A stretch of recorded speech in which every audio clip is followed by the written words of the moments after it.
Thank you How are for you? being... Thank you very much. We're well, as we are concerned, as I am sure you are, about the situation in Ukraine right now. What is your perspective? Well, we're extremely concerned, of course, because we need a stable and prosperous Ukraine. Well, first of all, we think that this attempt to execute a violent coup should stop. Attacks on administrative buildings, apparent preparation for the storming of the parliament, those things should stop. And as President Yanukovych has proposed, they should continue their dialogue, and I understand that it is continuing. If there is a dialogue continuing now, what went wrong? President Yanukovych announced that he was going to unilaterally declare a ceasefire, and yet gunshots rang out. What is your understanding of events on the ground? I think what went wrong is that the opposition didn't really want a dialogue, didn't want to settle the situation within a constitutional framework. They wanted to take power by force. And it is a democratically elected president which has a majority in a democratically elected parliament.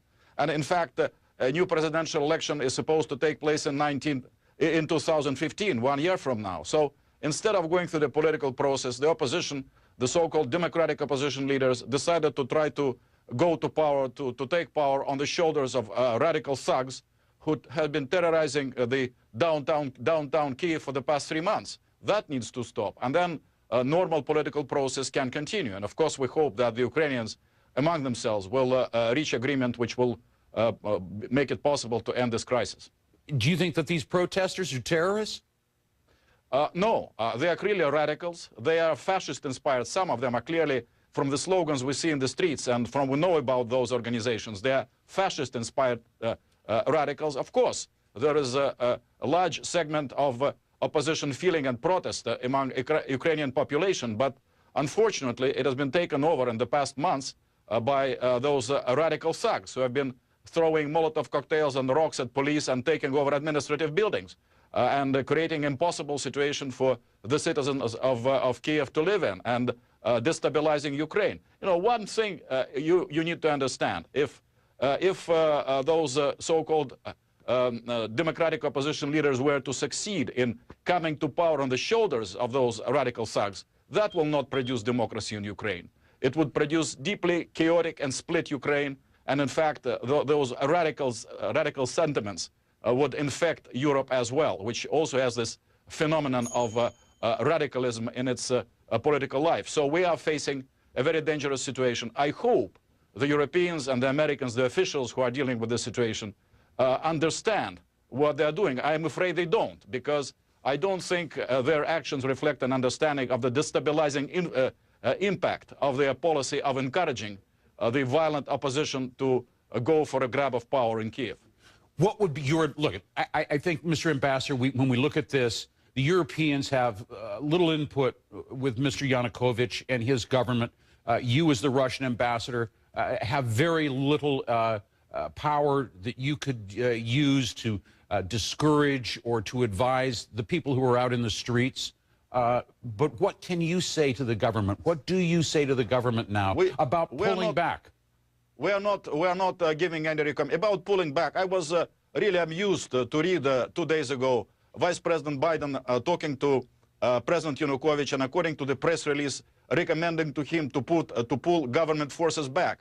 I'm wondering if Vice President Biden would be giving the same advice to President Obama if armed thugs were storming administrative buildings in Washington, D.C. and were preparing to storm the White House and the Capitol.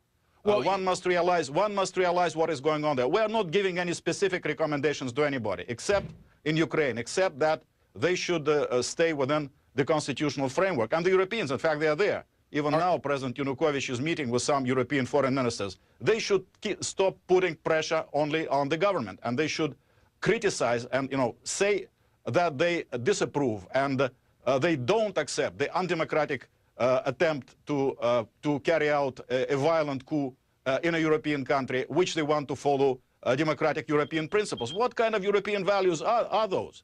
How, I mean, are they going to deal with such kind of a situation this way in Paris or any other European capital? So it's a very dangerous situation. Mr. Churkin, there are some who would say that the reason that we already see the chaos on the streets. You talk about chaos and divisions in a country. We already see that today in Ukraine. And the reason some believe is the way that the government has handled things. Listen to what a doctor had to say about some of the casualties that she has seen there in Kiev.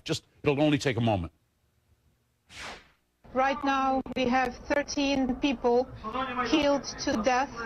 They were shot by very professional snipers, and they didn't give any chance to doctors for us to save life of those people. All those people who were killed for death by guns, professional guns with metal bullets, they were shot directly to their heart, to their brain, and to their neck. All right, she's saying the use of deadly force by qualified snipers, and she's judging that on the way that the rounds struck their victims, killing them instantly. Well, what would you advise the government now? Reportedly 20 policemen were killed today by snipers, and I saw TV footage, snipers shooting from a hotel they took over in downtown Kiev, and of course it's not the government troops or forces who took over that hotel. Clearly, those are opposition people. So the violence against the authorities, I mean, the police there, the authorities, have been taking unprecedented abuse, unimaginable in the United States or in Europe. Can you imagine the police standing under Molotov cocktails, being lit up by hoodlums for months and tolerating all this? How long would the life expectancy of such a person throwing a Molotov cocktail at a policeman be in New York City or in Atlanta or wherever you are in the United States? That Ambassador is Churkin, life expectancy. Yeah. Ambassador Churkin, I understand that President Putin has dispatched an envoy to Kiev. Do you have any knowledge of that?